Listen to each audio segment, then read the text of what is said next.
भिवंडीमध्ये भाजप युवा मोर्चा जिल्हा उपाध्यक्ष प्रफुल्ल तांगडी आणि त्यांच्या सहकाऱ्याची हत्या करण्यात आली आहे। प्रफुल्ल तांगडी, तेजस तांगडी अशी हत्या झालेल्या या दोन्ही युवकांची नावे आहेत, तर धीरज तांगडी याच्यामध्ये जखमी झालेले आहेत। भिवंडीमध्ये खार्डी इथे ही सगळी घटना घडलेली आहे।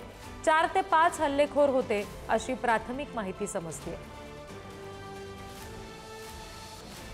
भिवंडी तालुका पोलीस स्टेशनच्या हद्दीमध्ये खर्डी या गावात 2 इसमांची एका अज्ञात कारणावरून हत्या झालेली आहे। त्यांची नावे आहेत प्रफुल्ल तांगडी आणि तेजस तांगडी।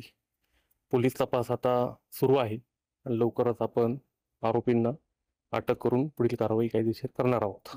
त्याचा तपास सुरू आहे। तपासाअंती आपल्याला सर्व माहिती दिली जाईल। आणि या सगळ्या संदर्भात बोलण्यासाठी आपल्या सोबत आमचे प्रतिनिधी मोनिश जोडले गेलेले आहेत, त्यांच्याशी आपण बोलूयात। मोनिश, नेमकं काय कारण होतं या सगळ्या हल्ल्याच्या मागे हे समजू शकलेलं आहे का? या संदर्भात पोलीस तपास कशा पद्धतीने आता पुढे जातोय? नक्कीच भिवंडीतील हा प्रफुल्ल तांगडे एक बांधकाम व्यावसायिक आहे। या बांधकाम व्यावसायिका रात्री 11च्या सुमारास प्राणघातक हल्ला असा झाला। यामध्ये त्याच्यासोबत त्याचा सहकारी व स्वतः प्रफुल्ल तांगडे हा रक्तपात झालाय। त्यामध्ये व्यावसायिकाच्या एका व्यवसायाच्या माध्यमातून हा एक कट रचला गेल्याचा असा पोलिसांचा अंदाज आहे।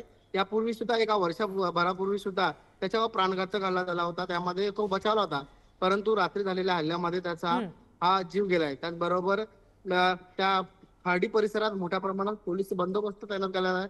कुठलाही अनुचित प्रकार घडू नये यासाठी राज्य राखीव दल असतील किंवा पोलिसांच्या इतर 2 तुकड्या या ठिकाणी दाखल करण्यात आल्या आहेत। अगदी धन्यवाद मोनिश सगळ्या माहितीसाठी।